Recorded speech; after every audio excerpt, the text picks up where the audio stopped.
Hello everyone, আসসালামু আলাইকুম। নতুন আরও একটি ভিডিও নিয়ে আজকে হাজির হয়ে গেলাম। চলুন আজকে আপনাদের সাথে নতুন আরও একটি রেসিপি শেয়ার করা যাক। আজকে আপনাদের সাথে আমি একটি জেলি পুডিংয়ের রেসিপি শেয়ার করব। তার জন্য আমাদের লাগবে ড্রাগন ফল। আমি প্রথমে এখানে 2টি ড্রাগন ফল কেটে নিচ্ছি। ড্রাগন ফল ছাড়াও এই রেসিপিটি অন্য যে কোনো ফল দিয়ে তৈরি করা যাবে, কিন্তু আমার কাছে ড্রাগন ফলের কালারটা বেশি সুন্দর লেগেছে, তাই ভাবলাম যে ড্রাগন ফল দিয়ে রেসিপিটি তৈরি করা যাক।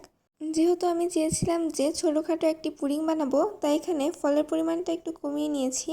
আপনারা চাইলে এর চেয়ে বাড়িয়েও নিতে পারেন। ড্রাগন ফল কাটা হয়ে গেলে এখানে আমি হাত দিয়ে আবারও মেখে নিব। যেহেতু আমি এখানে জেলি পুডিং তৈরি করব, সেই ক্ষেত্রে আমার এখানে ফলের রসটাই শুধু প্রয়োজন হবে। আমি এখানে সামান্য পানিও অ্যাড করে দিয়েছি। এরপরে ব্যাটারটি তৈরি হয়ে গেলে এখানে ছাঁকনি দিয়ে ভালো মতন ছেঁকে নিতে হবে।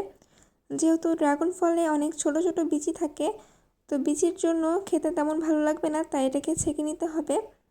ছাঁকনি দিয়ে ছেঁকে এখানে আমি রসটাকে আলাদা করে নিচ্ছি। এই তো অবশিষ্ট এইটুকু বেঁচে গিয়েছে। আর এই পুডিংয়ের মেন উপাদানটি হচ্ছে এই আগার আগার পাউডার। এই পাউডারটির দ্বারাই জেলি জমাট বাঁধতে সাহায্য করবে। এরপরে আমি এখানে প্রথমেই কিছু পরিমাণ মতন চিনি দিয়ে নিয়েছি। চিনির পরিমাণটা আপনারা আপনাদের স্বাদ অনুযায়ী দিয়ে দিবেন। আমি এখানে চুলা অফ থাকা অবস্থায় চিনিটাকে দিয়ে ভালোভাবে মিশিয়ে নিয়েছি। এরপর চিনি ভালোভাবে মেশানো হয়ে গেলে আমি এখানে আগার আগার পাউডার দিয়ে দিব। আমি একটু বেশি পরিমাণে আগার আগার পাউডার দিয়ে ফেলেছিলাম, পরেরটুকু না দিলেও চলতো। যাই হোক, আপনারা দেওয়ার সময় আপনাদের পরিমাণ মতন কম বেশি করে নেবেন। আমি এখানে চুলা অফ থাকা অবস্থায় আগার আগার পাউডারটিকে ভালোভাবে মিশিয়ে নিচ্ছিলাম। চুলা অন থাকা অবস্থায় আগার আগার পাউডারটি দিলে আগার আগার পাউডারটি দলা পেকে যাবে এবং পারফেক্টলি জেলিটা তৈরি হবে না। এই তো আগার আগার পাউডার দিয়ে আমি এখানে ভালোভাবে মিশিয়ে নিচ্ছিলাম। ভালোভাবে মেশানো হয়ে গেলে এখানে চুলার জালটা অন করে দেব এবং অনবরত নাড়তে থাকবো। 5 থেকে 10 মিনিটের মতন এটি নাড়তে থাকতে হবে এবং এটি যখন হয়ে যাবে তখন আস্তে আস্তে এই ফেনাগুলো কমে যাবে। এই পর্যায়ে চুলার আঁচটা একটু লো করে দিয়েছিলাম এবং এই তো উপর দিয়ে যে ফেনাগুলো ছিল সেগুলোকে একটু উঠিয়ে নিচ্ছিলাম। এই পর্যায়ে আমি চুলাটা অফ করে দিয়েছি এবং চুলা অফ থাকা অবস্থায় বেশিক্ষণ এই পাত্রে রাখা যাবে না, না হলে ঠান্ডা হয়ে ওই পাত্রেই ওটা জমাট বেঁধে যাবে।